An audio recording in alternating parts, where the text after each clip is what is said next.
तुझ्यासारखा असा एक विद्यार्थी असतो, तो शाळेत येत असतो. पण एक दिवस तो शाळेत आल्यावर काय म्हणतो, सरांना, सर मी उद्यापासून शाळेत अजिबात येतच नाही, शाळा सोडून देतो, शाळेत अजिबात येतच नाही. सर काय म्हणतो, अरे बेटा काय कारण आहे शाळेत नाही यायला? नाही सर, मला या शाळेतली पोरं आवडतच नाही. हो, मला या शाळेतली पोरं आवडतच नाही. सर काय म्हणते, का आवडत नाही, कारण तरी सांग. तर तो काय म्हणते, नाही सर मी उद्यापासून या शाळेत येत नाही, कारण मला या शाळेतली मुलं आवडत नाही. याचं कारण एकच आहे की ही मुलं मला शिव्या देताना दिसतात, कोणी एकमेकाला मारताना दिसतात, कोणी एकमेकांची चेष्टा करते, मोठी मुलं लहान मुलांना मारतात, आणि म्हणून मला ती मुलं आवडत नाही, म्हणून मी शाळेत येत नाही. मग सर काय म्हणतात त्याला, तू एक काम कर, मी तुला एक काम सांगते, ते काम ऐकशील? तर तो म्हणाला, हो सर. मग एक दिवस तू एक काम कर, उद्याला शाळेत ये, तुझ्या घरी काचेचा प्याला असेल, ग्लास तो घेऊन ये, आणि काचेच्या प्याल्यामध्ये तो मला दाखवायला आला. तो काचेचा प्याला घेऊन सरांनी त्याला सांगितलं की हा आता काचेचा प्याला तू आणलाय, हा जा पाणी भरून आण.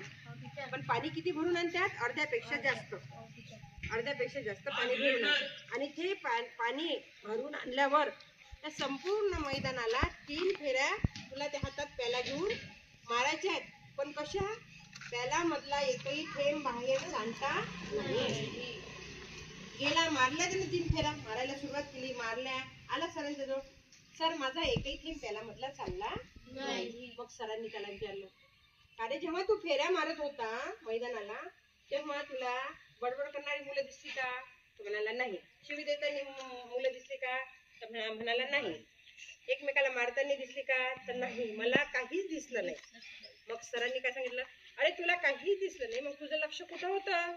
तर तो काय म्हणाला की माझं लक्ष त्या पाण्याच्या प्याल्याकडे होतं. मी जेव्हा धावत होतो ना, पडत होतो, तेव्हा माझं लक्ष त्याच्याकडे होतं. तुझं लक्ष कसं होतं की माझ्या प्याल्यातला एकही थेंब बाहेर पडला पाहिजे नाही, असं त्याचं लक्ष होतं ना. आता इथपर्यंत गोष्ट समजली तुम्हाला, समजली ना? पण आता हे गोष्ट मग तसंच आपल्या विद्यार्थी जीवनात, आपल्या जीवनाचं कसं आहे, आता आपल्या जीवनाचे लक्ष आपल्यावर असायला पाहिजे. आपलं लक्ष आपल्या जीवनावर असायला पाहिजे. आता लक्ष म्हणजे काय, ध्येय. लक्ष म्हणजे काय, ध्येय असायला पाहिजे, आहे ना. आपल्या जीवनाचं ध्येय आपल्याला कळायला पाहिजे. आता तुमची परीक्षा आहे, तुमच्या ध्येयाला अभ्यास करायला लागते. तुमच्या जीवनाचं ध्येय काय हे तुम्हालाच ठरवायचं आहे. आणि म्हणून तुमचं लक्ष कुठे पाहिजे, आपल्या अभ्यासावर पाहिजे, आहे ना. अभ्यासावर जर तुमचं लक्ष असेल तर तुमचं ध्येय चांगलं आहे ना. लक्ष म्हणजे ध्येय, म्हणजे आपल्या जीवनाचं ध्येय आपल्याला बघायचं आहे. आता आपण अभ्यास करायचा की नाही करायचा. जर तुम्ही अभ्यास केला नाही तर तुमच्या जीवनात आनंद निर्माण होणार नाही, तुम्ही नोकरीवर लागू शकणार नाही, आहे ना.